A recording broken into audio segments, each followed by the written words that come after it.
Oi, Paola.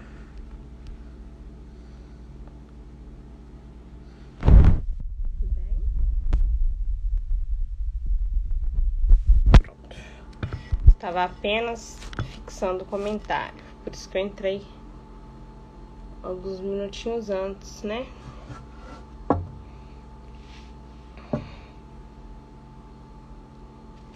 Lindeza da minha vida. Vamos lá, só você aí. Vamos entrando, mas eu tô adiantada.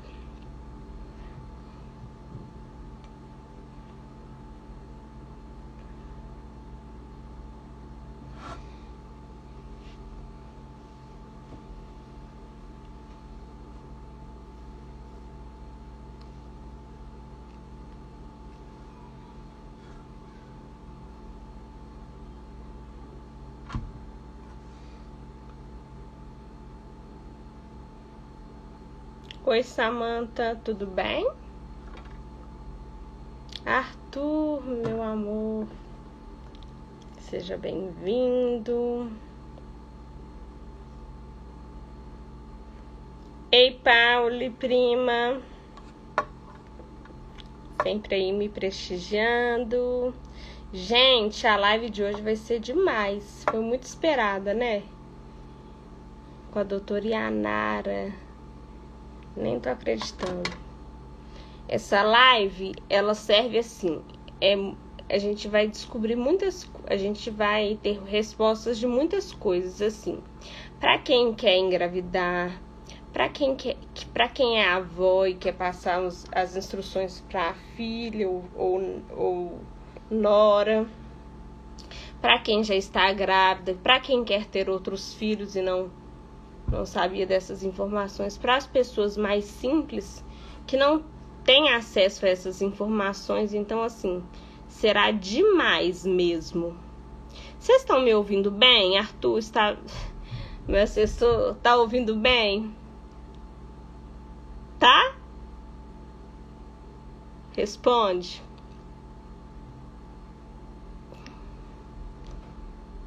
Tá ouvindo, Samantha? Ah, que bom, prima. Perfeitamente, Paulo, ótimo. Agora eu tô esperando a doutora Yanara entrar.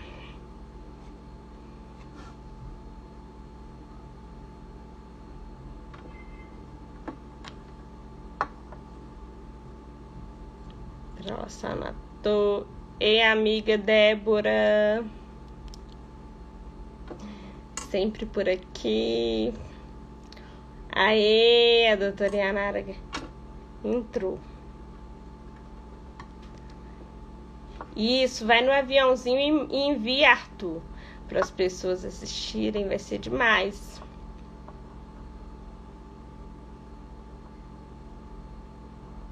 Ah, tá. Quando a gente estiver conversando, Pauli, porque assim, vai sumir esse seu comentário, porque tem muitos comentários. Aí, eu vou perguntar para ela, tem como você enviar de novo quando a gente já estiver conversando? Doutora Yanara, se a senhora, se você pudesse, se a senhora, novinha daquele jeito, gente, se você puder, porque a doutora, né, a gente tem aquele respeito, se você pudesse sair e entrar novamente, para eu te aceitar, tá? Essa pergunta é muito legal, Paulo, sobre tratamentos para engravidar pelo SUS. Não está conseguindo me ouvir? Vocês estão conseguindo me ouvir? A doutora Yanara me mandou que não está conseguindo me ouvir, que estranho. Tenta sair e entrar novamente. Doutora Yanara, por gentileza.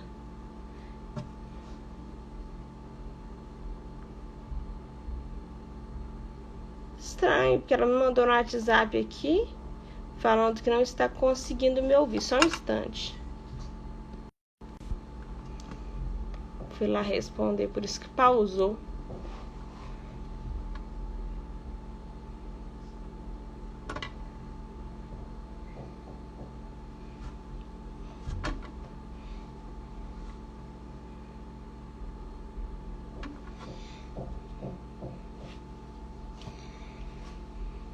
Tá frio hoje, né, gente? Pelo menos aqui em BH tá.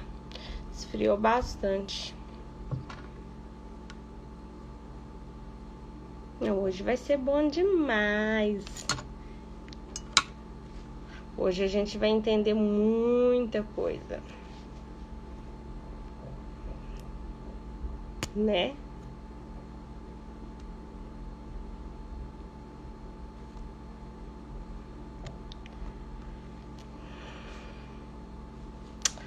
À espera da doutora Yanara, ela que é ginecologista e obstetra.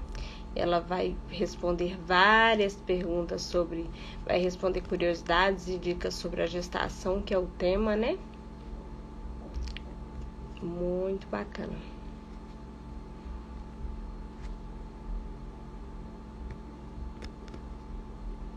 Aí agora.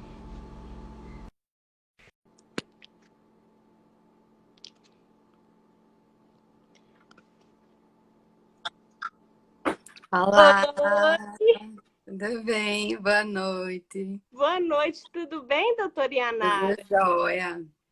Ah, que bom, graças a Deus. Você não estava conseguindo me ouvir? Não, não tava. Que estranho. Mas agora você está ouvindo perfeitamente. Tá, ok. Ai, que ótimo. Então, doutora Yanara, eu já vou começar me apresentando, porque a gente só tem uma horinha e assim, uma enxurrada de perguntas, porque essa foi uma das lives mais esperadas, né? Vamos. Muita gente querendo engravidar, muita gente grávida. Por incrível que pareça, nessa pandemia, tem muita É, gente grávida, né? é verdade. E planejando, eu mesma, né? Hum, Planejo. Então, assim, primeiramente eu gostaria de te agradecer assim, imensamente por ter aceito o meu convite. É por uma nada. honra te trazer aqui uma profissional tão competente, né? Uma profissional que eu já sigo há um tempo e que assim eu só tenho a elogiar mesmo. Muito obrigada, eu me sinto Obrigada. muito honrada, tá? Obrigada. Tá. Muito obrigada. Aí eu vou começar a me apresentar agora. Certo. Sempre eu faço assim, eu me apresento e falo o nome do projeto, porque nem todo mundo que está aqui me conhece, né?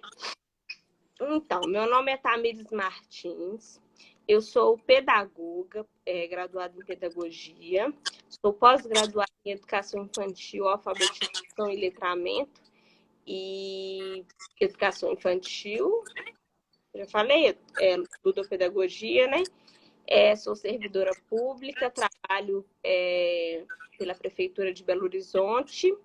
E aí eu resolvi fazer esse projeto porque eu quis transformar esse momento. Eu sempre falo essa mesma frase em todas as lives. Eu quis transformar esse momento caótico em algo bom, construtivo.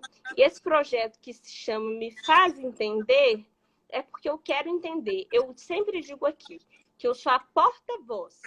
As pessoas enviam as perguntas e eu passo para o profissional, mas assim, as perguntas não são minhas. E aí eu gosto de sanar as dúvidas das pessoas. Eu sempre saio transformada, eu sempre saio aprendendo muitas coisas. E aí é isso. Aí eu vou passar a palavra para você Certo. e aí você fala um pouco do seu currículo. Enfim, aí é para a gente já partir para as perguntas, porque o tempo é muito pouco. E assim, e eu acho que de todas as lives até hoje, foi a live que teve mais perguntas. Então, assim, a gente tem que acelerar. Pode Ótimo. começar, eu passo a palavra para você. Pronto. Meu nome é Yanara Lemos. Eu sou graduada em Medicina pela Universidade Federal de Alagoas, com residência médica em ginecologia e obstetrícia, também pela Universidade Federal daqui de Alagoas. E eu trabalho tanto no privado como no SUS. No SUS eu trabalho no Hospital da Mulher, tá? Que é uma maternidade, referência para parto humanizado aqui, mas que atualmente está nessa situação de Covid. e na maternidade, no Hospital Geral da Maternidade de Santo Antônio, tá? E consultório, que aí eu faço pré-natal e consulta ginecológica. Mas é Uhum. isso. Muito bacana. Eu já vou começar assim, ó. As pessoas já começam. Primeiramente, a primeira pergunta é: que exames vou ter de realizar durante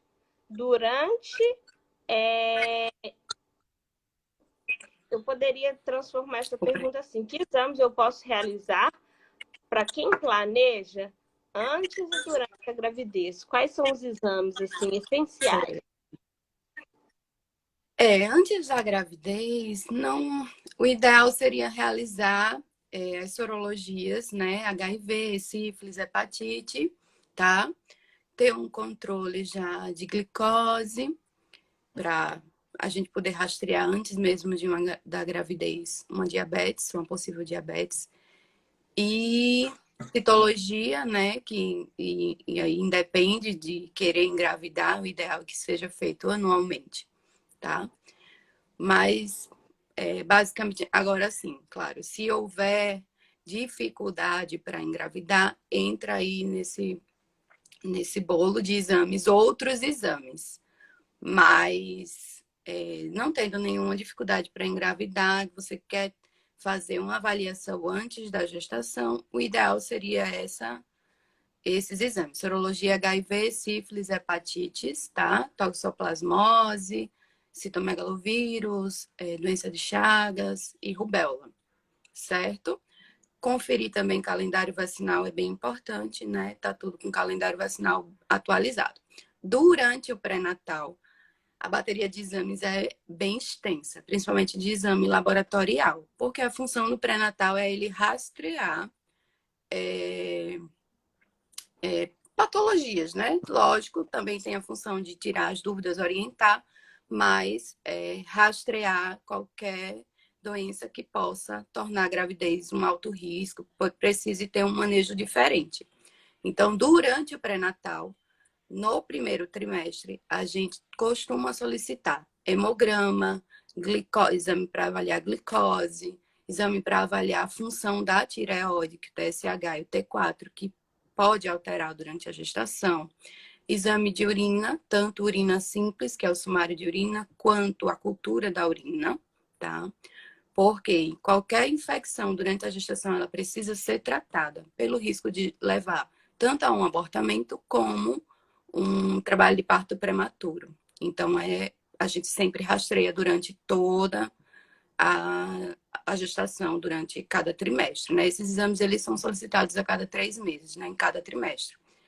Porém, o primeiro trimestre é que contém maior quantidade de exames, porque alguns não vão ser necessários solicitar depois. Novamente, as sorologias HIV, sífilis e hepatite, que são solicitadas em todos os trimestres. Sorologias toxoplasmose, HTLV, herpes, doença de Chagas, rubéola, tá? Exame de fezes não é uma prioridade, até porque se der alguma coisa alterada, pode não tratar durante a gestação, a não ser que a gestante tenha algum comprometimento muito grande que esteja relacionado com alguma verminose. Mas, basicamente, é isso. Tem os exames de imagem, né? Ultrassom do primeiro trimestre é mais importante para datar a idade gestacional. Então, o ideal é que se faça no primeiro trimestre mesmo, ali entre 7, 10 semanas, para a gente ter uma datação mais confiável, tá? Mas a datação ela pode ser a partir de qualquer trimestre, mas vai ter um errozinho de data. E a morfológica do primeiro trimestre, que avalia alterações cromossômicas, doenças genéticas.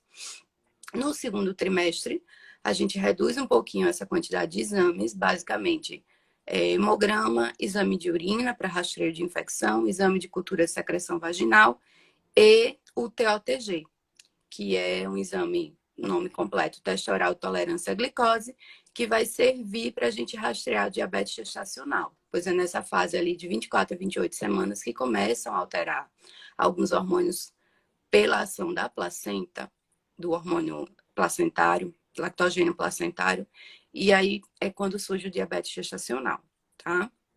Então, nesse período, a gente pede esse exame TOTG, que é a siglazinha que geralmente a gente utiliza. A ultrassom morfológica do segundo trimestre, que vai avaliar todos os órgãos do bebê, tá? E aí, se houver alguma alteração morfológica daqueles órgãos, a gente consegue detectar a maioria delas, não quer dizer que vai detectar sempre, mas algumas malformações vão ser detectadas aí nesse momento. E no final, a gente mantém um rastreio com as sorologias, tá? Das infecções, hepatite, HIV, sífilis, e caso a gestante não seja imunizada para toxoplasmose, também toxoplasmose. E hemograma, porque a gente sempre acompanha os níveis de ferro, né, da gestante, principalmente avaliar anemia ou até mesmo quadro de infecção, exame de urina, exame de cultura de secreção vaginal. É bem extensa, assim, a quantidade de exames, tá? Mas são exames importantes e que cada um tem o seu porquê de ser pedido, não são exames aleatórios. Tem exames que não são realmente necessários, outros, a depender do desenvolvimento de alguma comorbidade, de alguma doença durante a gestação, vão ser solicitados a mais, além desses. Mas esses são de rotina. É o que é preconizado pelo Ministério da Saúde e o que é feito em todo pré-natal, de mais básico assim, a ser feito. Entendi. Você citou a questão da diabetes gestacional. Por exemplo, meu pai, ele é diabético. Eu tenho uma maior tendência, porque assim, como que funciona? Uma grávida comum que não tem ninguém na família que tem diabetes. Eu tenho maior O tendência diabetes que ela. gestacional, ele não está relacionado com alteração genética. Lógico, o diabetes ele é uma doença multifatorial, né? Então, a parte genética, ela está, sim, relacionada. Porém, na gestação, a gente tem, pela produção desse hormônio, lactogênio placentário, ele começa, como são produzidos hormônios contra-insulínicos, que a gente chama, tá? No Entendi. sentido de que precisa aumentar o aporte de glicose por conta do bebê, que é o momento em que o bebê passa a crescer mais em termos de tamanho, então eu tenho que ter uma disponibilidade maior de glicose. Então, o nosso organismo trabalha para produzir, para dispor essa glicose. Porém, em algumas mulheres, esse aumento é tanto que leva ao diabetes gestacional.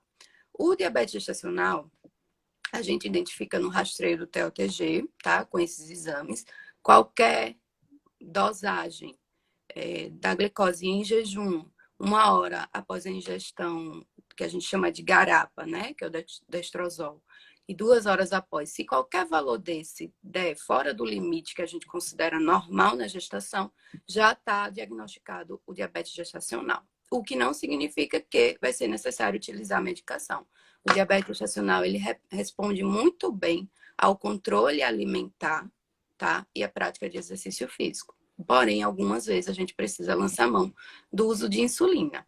Mas a questão da diabetes, de já ter na família um histórico familiar, alguém na família de primeiro grau que tenha diabetes, é uma coisa a se ter uma atenção a mais, né? De ter mais atenção, principalmente em se realizar os exames de rastreio.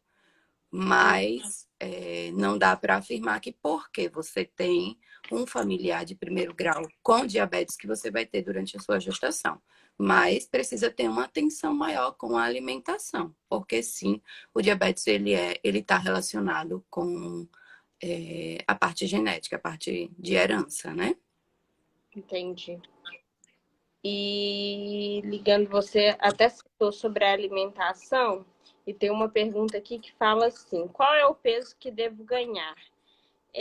Quantos quilos é normal ganhar durante a gestação? Então, depende, tá? Muito de que classificação você tá. Numa pessoa eutrófica que tem um MC normal de 18 a 24,5, o ideal é que se ganhe entre 10 até 15 quilos, tá? Para que você possa, após a gestação, retornar ao seu peso inicial, antes de engravidar, tá?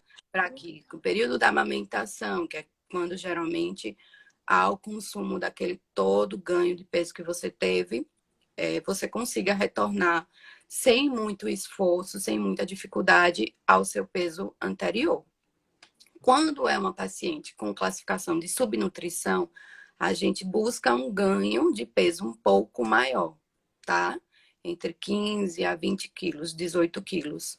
Porque ela, pela condição subnutrida, pela carência que ela já tem ali de gordura, de nutrientes para fornecer ao bebê, a gente vai precisar que ela se alimente um pouco melhor, ganhe uma quantidade de peso um pouco maior, para que seja o suficiente para o crescimento do bebê, tá? Para que a gente não tenha complicações no desenvolvimento desse bebê.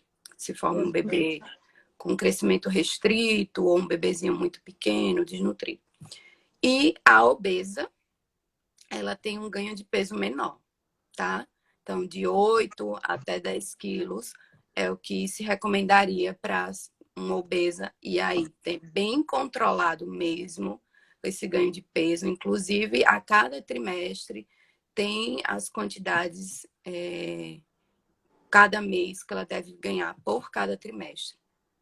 E aí tem que ter um controle alimentar, principalmente porque as obesas elas vão estar relacionadas com outras possibilidades de comorbidades durante a gestação, como as síndromes hipertensivas, né, pré-eclâmpsia, eclâmpsia, que estão relacionados com também alteração do peso, a própria diabetes, né, e a macrosomia fetal, que é o crescimento exagerado do bebê, que também traz complicações para o bebê, tanto para o parto, como mesmo para o pós-parto, após o bebê nascer, ele também vai ter complicações por conta desse excesso de peso, tá? Geralmente são bebês que têm mais atenção, que precisa ficar internado pelo excesso de peso. Entendi. Então, assim, além de o acompanhante, além de acompanhar o obstetra, é muito importante também ter um nutricionista, né, acompanhando. Exatamente. O que acontece basicamente na gestação é a dificuldade das mulheres entender que tá alimentando duas pessoas, mas isso não significa que você precisa aumentar a sua quantidade de alimento. Você precisa comer com qualidade, pequenas porções e fracionado, tá? Então, alimentos saudáveis, alguns alimentos a gente vai pedir para restringir na gestação, não existe essa situação de é proibido. Não é que é proibido. Tudo é custo-benefício. Vale a pena comer um determinado alimento que não vai fazer, não é tão saudável, não vai acrescentar muita coisa para você na gestação, de nutriente, de qualidade, só pelo prazer? Você é que vai pesar isso, tá? Mas é importante sim um acompanhamento nutricional. É importante independente do seu trofismo, da sua classificação. Se você está dentro do peso adequado, se você está subnutrida ou obesa, é importante o acompanhamento do nutricionista. Porém, aquelas que já estão fora da faixa da normalidade, a subnutrida e a obesa, elas precisam ter mais ainda esse acompanhamento, tá? Para ter uma alimentação adaptada, inclusive, à realidade dela. Porque não adianta eu passar alimentos, vamos supor, que a gente sabe que os alimentos naturais eles são mais caros, né? Os integrais, e tem família que não tem como se adequar a isso. A gente está pensando, não posso pensar só numa realidade de classe média alta. Até porque o SUS, geralmente, a maior parte é classe média baixa. E aí a gente tem que adaptar aquela realidade. Eu não posso dizer, não coma isso se ela só tem aquilo na casa. Então ela vai deixar de comer? Não, né? Então, assim, Ela tinha até feito uma pergunta assim, que eu falei para ela fazer mais tarde. Aqui, ó. Tem uma pergunta sobre tratamentos para engravidar pelo SUS.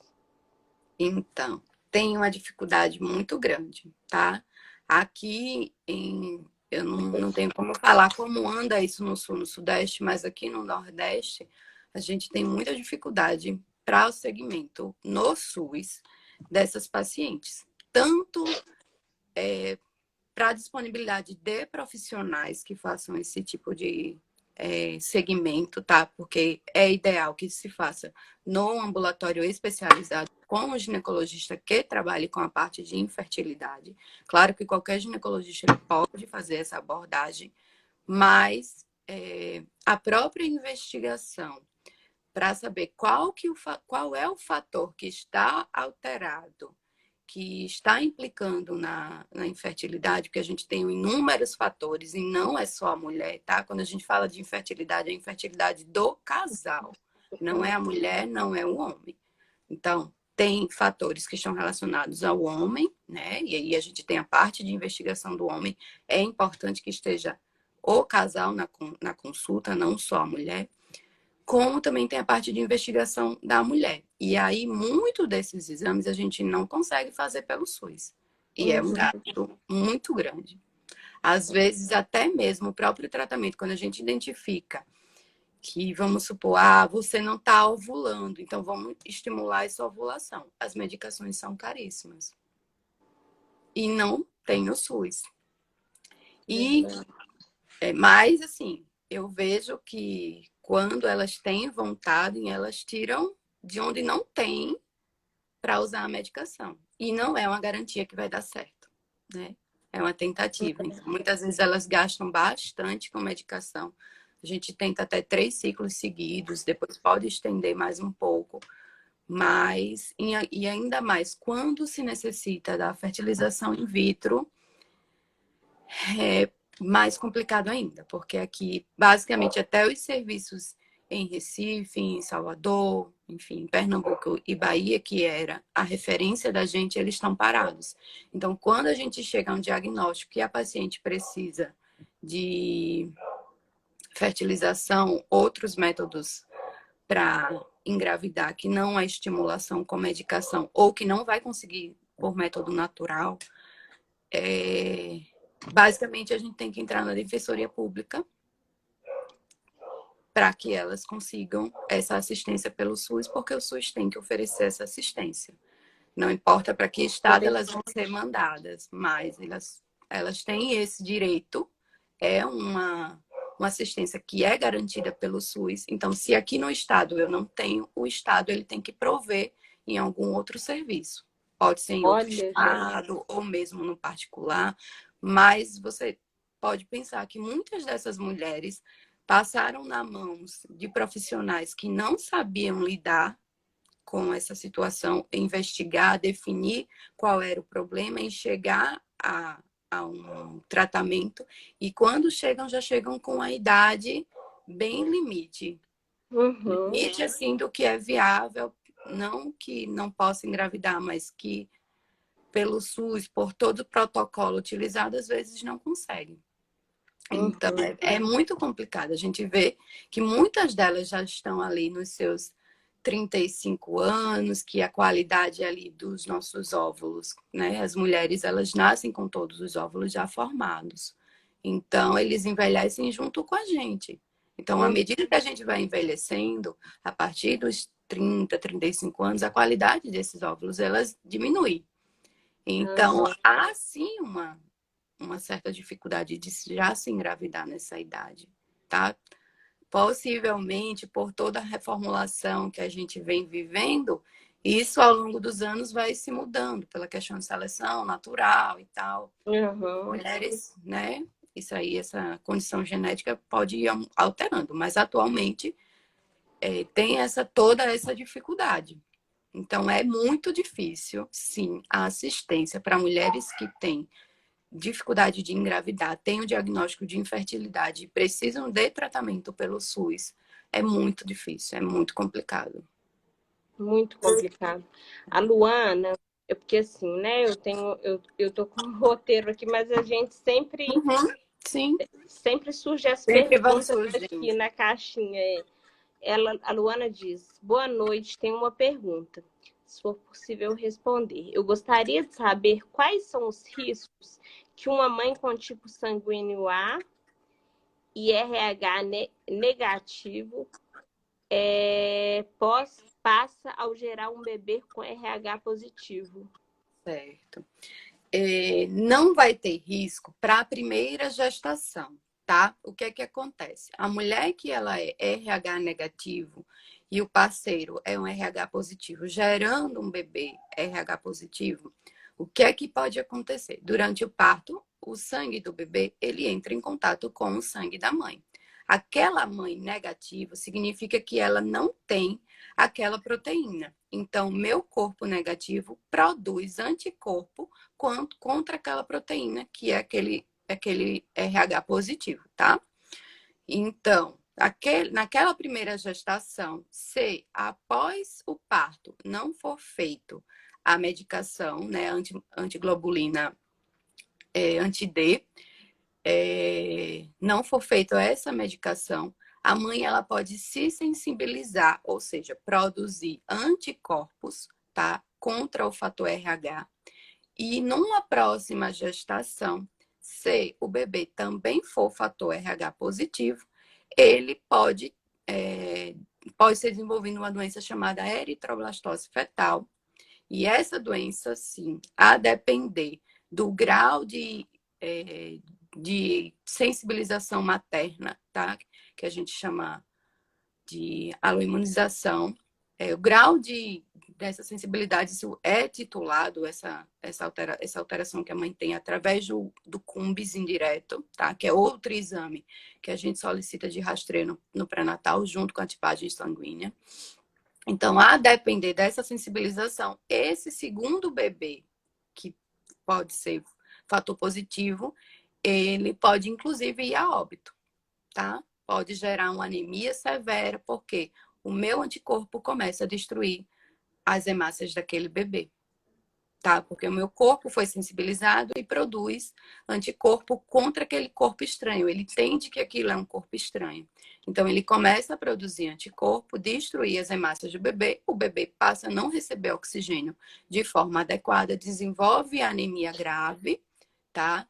Começa a fazer edema por conta dessa anemia, fica bem inchado e isso pode levar ao óbito fetal, sim. Tá? Então, quando é identificado essa situação, precisa ser acompanhado bem de perto. É pré-natal de alto risco, quando existe essa aloimunização e foi identificado já no bebê algumas alterações, a titulação do CUMBS indireto pela mãe, que é o que vai avaliar a sensibilização dela em relação a aquele bebê, e precisa ser acompanhado de perto no pré-natal de alto risco. Mas é isso. Tem como prevenir. A dificuldade é maternidade particular, a gente não encontra essa medicação. No SUS também é muito escasso, mas a gente tem. Então, gestantes com fator RH negativo, quando, por exemplo, apresentam abortamento, não necessariamente tem que ser uma gestação que concluiu, mas apresentou abortamento, sangramento em grande quantidade, um descolamento de placenta, um descolamento ovular, um sangramento na gestação. E, a partir das 28 semanas, na literatura se recomenda, e no pós-parto, claro, até 72 horas pós-parto, fazer a antiglobulina anti-D, tá? Para prevenir que haja essa imunização. Pode acontecer de mesmo eu tomando a antiglobulina, eu isoimunizar, eu sensibilizar, sim. Mas tem como a gente tentar fazer uma dessensibilização antes de você engravidar, se for detectado essa alteração, se nos seus exames pré-concepcionais, se existir, né? Porque a gente sabe que grande parte das gravidezes, elas não são planejadas. Então, quando já se descobre, já está gestante, e aí não tem como fazer mais a dessensibilização. Mas, assim como fazer também. Mas é uma situação que quem tem o fator RH negativo tem que estar atento, inclusive exigir que seja feita a medicação, que seja feita essa imunoglobulina até 72 horas após o parto. Basicamente, no SUS, a gente só está fazendo dessa forma, tá? Ou pós-abortamento ou pós-parto, pela dificuldade de encontrar a medicação. Mas o recomendado na literatura, nos livros, é que seja feito, inclusive, nesse períodozinho ali de 28 semanas em diante, antes mesmo de parir. Eu tô vendo uma pergunta aqui da Fran. Boa noite. Como faz para aumentar a produção do leite? Muitos falam que quanto mais ele mamar, mais aumenta.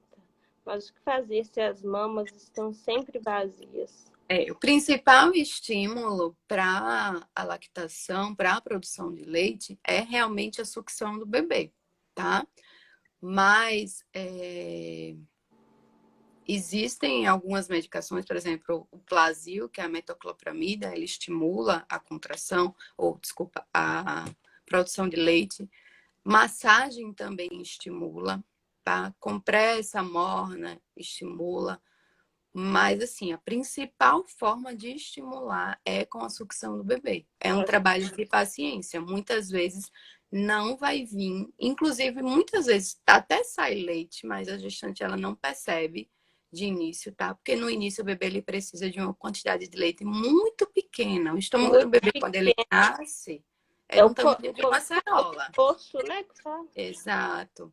É do tamanho de uma cerolinha, mas a mãe acha que ele tem que mamar muito no começo. Aos poucos Isso, ele vai, tipo, no começo ele mama 10 ml, é muito pouco.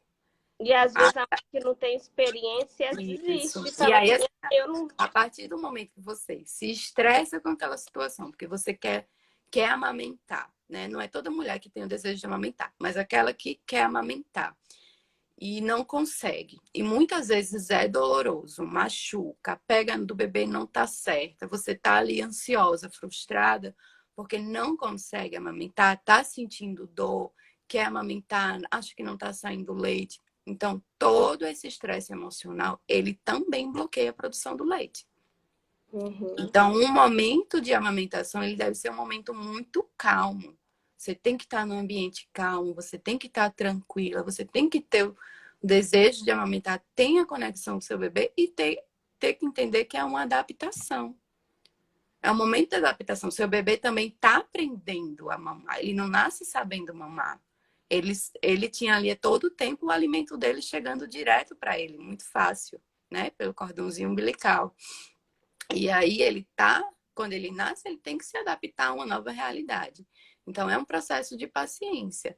Às vezes é necessário estimular, sim, massagem principalmente, compressinhas mornas, tem algumas medicações com comprovações científicas que podem usar ou não, mas assim, em geral, a ingesta de água também é muito importante, tá? A questão de dizer, beba, coma comidas com leite. Isso não vai aumentar a produção de leite. A É um mito. canjica, isso é mito?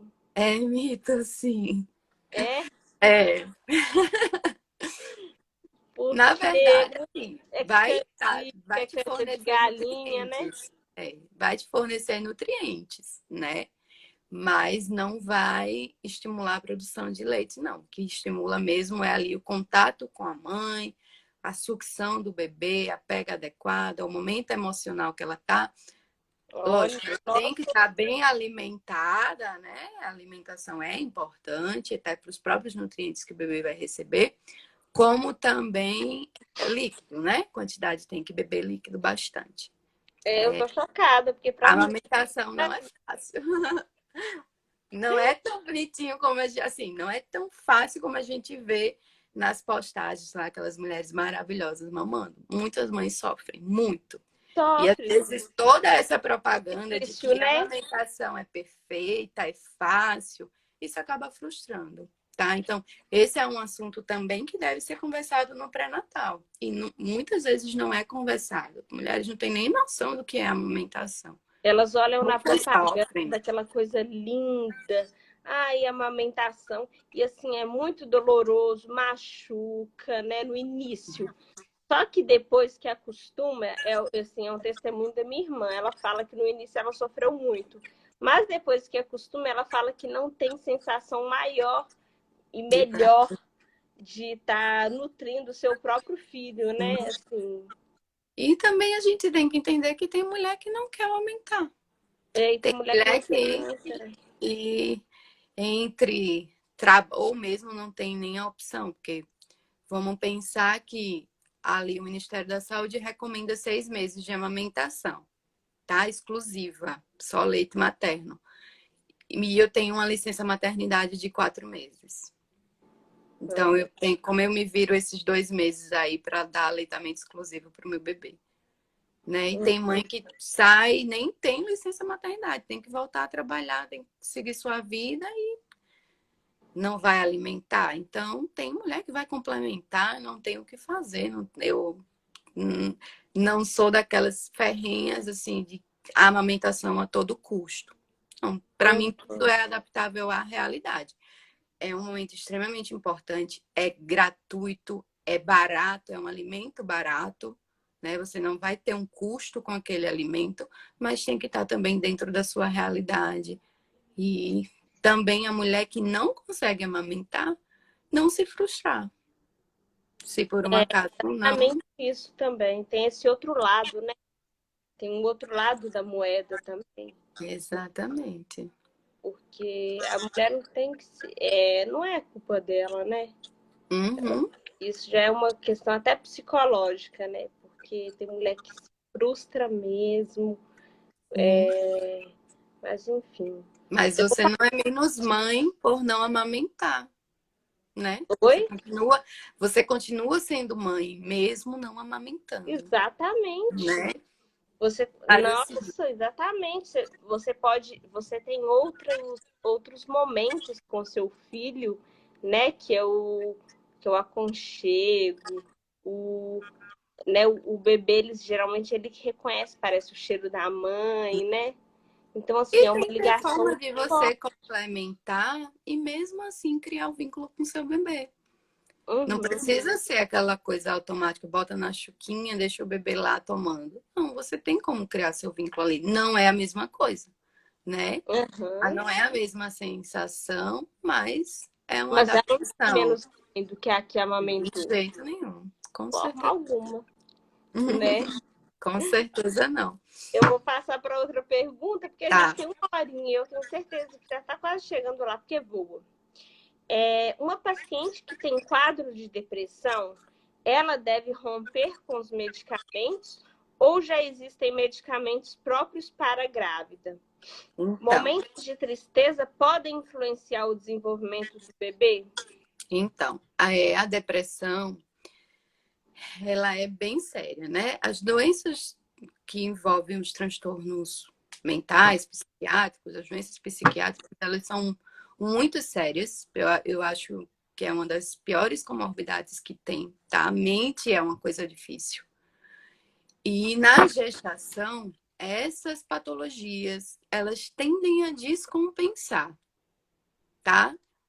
Não só a depressão, como a ansiedade, como outros transtornos, inclusive gestacionais, por exemplo, a hiperêmese gravídica, que é uma situação em que há um aumento do vômito na gestante, a ponto de ela precisar se internar, porque ela já está toda descompensada em termos de nutrientes, tá?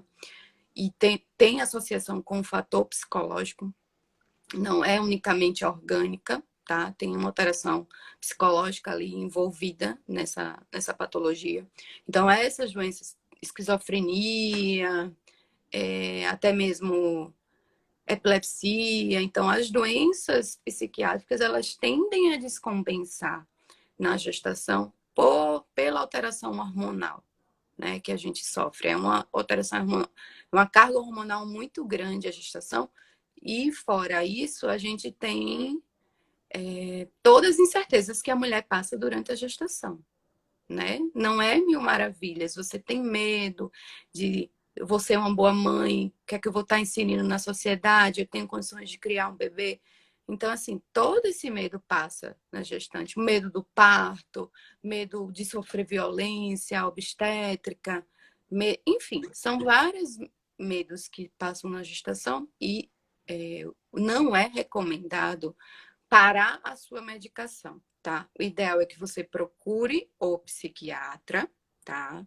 Esse acompanhamento deve ser feito durante toda a gestação, principalmente quem já tem o diagnóstico, ou se durante a gestação for diagnosticado qualquer distúrbio psiquiátrico, é importante o acompanhamento do psiquiatra. Não existe medicação segura, vamos dizer assim, 100%, que diga, ó, essa medicação é própria para gestante. Porém, existem algumas medicações que têm uma segurança maior. Nenhuma medicação para nada é 100% segura. Todas têm algum risco, tá? E a gente segue a classificação da FDA. Não só de depressão, né? É de tudo, de Uma tudo. dipirona, né? Não Isso. sei se dipirona, mas assim, para dor Também, de cabeça. também tudo. Toda medicação ela tem um risco. A gente segue uma classificação que é da FDA, que é a Associação Americana que controla a parte de drogas e alimentos, tá? E essa classificação é A, B, C, D e X, e ela avalia o risco-benefício do uso dessas medicações. Se essas medicações foram testadas em animais e em seres humanos, e se foi visto alguma alteração nos fetos, nos bebês, tanto de humanos como de animais, que tenha relação com a medicação, alguma malformação, alguma alteração. E aí, a partir disso, se mede a segurança de uma medicação. Então, a gente costuma usar até a classificação C, tá? Uma D, só se o custo-benefício for melhor, o risco-benefício for menor, né? Se você tiver um benefício maior do que o risco de usar aquela medicação. Porque, por exemplo, uma paciente epiléptica, para mim, é mais arriscado eu usar uma medicação que possa causar alguma alteração para o bebê ou deixar a paciente convulsionar. Claro que é deixar convulsionar. Exatamente. Eu ouvi uma vez uma psicóloga, de uma psiquiatra, ela falando o seguinte: tem alguns medicamentos e tal que estão sendo estudados e tal, que falam que não compromete o desenvolvimento do feto. Aí ela falou o seguinte, eu estava assistindo, ela falou o seguinte, que tudo é colocar na balança. Por exemplo, uma paciente que tem ansiedade generalizada, o que, o que compensa mais? Ela tomar um medicamento que já está sendo estudado, que não vai comprometer o desenvolvimento do bebê, ou ela ficar com aquela ansiedade e de repente pode provocar até um aborto, né? Espontâneo. Exato. E aí é que tá, por exemplo, uma paciente depressiva, se eu sei que na gestação isso pode piorar, e aí principalmente no pós-parto, né, que a gente tem a depressão pós-parto e é uma coisa real, e mulheres se suicidam no pós-parto pela depressão pós-parto, não é mimimi, não é frescura, não é cansaço, não. De jeito Existe, nenhum. é real, mas muita gente na sociedade acha que é frescura, né? Enfim. Mas pensando numa paciente com um quadro de depressão grave, que está ali controlada com a medicação, eu vou tirar aquela medicação na gestação e deixar ela correr o risco de se automutilar, de se suicidar, de cometer uma coisa grave contra si? Não. Então é justamente isso, é pesar. Existem as medicações, por exemplo, se eu fui diagnosticada na gestação, eu não usava medicação, comecei com um quadro de tristeza, de ausência, não ter mais vontade de viver, enfim, comecei um quadro inicial de depressão. Foi diagnosticado lá no meu pré-natal, fui encaminhado ao psiquiatra. Eu tenho medicações mais seguras para entrar, tá? Que A são própria sertralina, né? isso, a sertralina é uma das mais utilizadas, né? Eles falam, né? Eu até pesquisei a sertralina. Isso. Eles disseram, É a principal que é utilizada. Mas se eu tiver que lançar a mão de outras medicações mais que possam ter um comprometimento fetal maior, sempre vai se pesar na balança, tá? E entre, vamos supor assim, é meio duro falar isso, mas assim, entre pensar na vida de dois, comprometer entre o bebê e a mãe, a escolha sempre vai ser a mãe. Então, ótimo se a gente puder manter os dois maravilhosos, ótimo. Mas quando a gente tiver que optar por uma escolha, sempre vai ser priorizando também a mãe. Lógico, tudo é uma conversa. A mãe ela vai saber dos riscos. Eu vou precisar chegar e dizer, ó, essas medicações podem causar isso, isso e isso. Às vezes, isso é o suficiente para ela pensar, não, não quero tomar, vou seguir com a minha terapia com um psicólogo, vou tentar melhorar de outra forma minha cabeça, tentar segurar, mas nem sempre é possível. A medicação não é a única coisa para o tratamento depressivo nem para o tratamento ansioso. Faz parte, sim, mas não é a única opção. E aí o acompanhamento psicológico, assim como nutricionista, como nutricional, é imprescindível. Independente de você ter algum transtorno, eu acho que desde o início do pré-natal você deveria, inclusive até antes, se possível, se você deseja engravidar, eu acho que até antes mesmo deveria ter o acompanhamento com o psicólogo. Porque é uma mudança muito grande, é uma mudança no seu corpo, é uma mudança na sua emoção, é uma mudança na sua vida. Os hormônios ficam todos bagunçados, né? É uma mudança na sua vida. E assim, geralmente quem tem quadros não só depressivos, mas outras doenças psiquiátricas, elas tendem a descompensar muito na gestação. Eu já vi pacientes sair da maternidade direto para um hospital psiquiátrico porque não tinha medicação que compensasse. E aí o risco para ela de ser reinserida na sociedade assim, dessa forma, era muito grande. Para ela, para o bebê, para a família. Entendi. E aí, infelizmente, a gente teve que afastar ela do bebê e ela ficou internada um bom tempo ainda no hospital psiquiátrico porque ela descompensou muito da doença, do transtorno psiquiátrico que ela tinha. Então, assim, não é para suspender medicação. Jamais. Procura o psiquiatra, conversa, vê o que é que pode ser feito, se pode ser mudado, por exemplo, sertralina é uma opção, tá? E a questão, acho que perguntou também da tristeza, também, né? Porque geralmente as grávidas perdem muito sono, né? Sim. E quetiapina também está sendo estudado, né? São várias medicações, assim, todas são estudadas. Algumas já têm as alterações bem descritas, tá? Algumas vão precisar ser modificadas para outras, mas sempre por acompanhamento médico, nunca suspender por conta própria, tá? E é a questão que dá o efeito até também... efeito rebote, né? E aí a pessoa fica muito pior. A gente lembra que essas medicações, elas são desmamadas, elas não são descontinuadas. Parei, acabou. Elas vão Quando sendo para de uma vez, a pessoa até... Isso.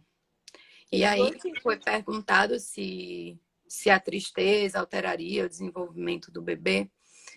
Lembre que tudo que você está sentindo, o bebê também está sentindo, tá? Então, vai sim alterar. Porque você vai alterar a sua... A gente acha que uma tristeza, uma ansiedade, ela não mexe com a parte hormonal da gente. Pelo contrário, ela mexe com tudo no nosso organismo. Então, altera função do seu coração, dos seus batimentos, vai alterar a parte hormonal, cortisol, estresse. Esse estresse altera ali o seu fluxo sanguíneo, então pode diminuir para o seu bebê, levar a um crescimento restrito. Então, sim, a depressão, a tristeza, lógico que não é uma tristeza de eu tô aqui, briguei com meu companheiro, tô triste, e essa tristeza passou em meia hora, uma hora. Não é uma coisa assim, mas uma tristeza diferente.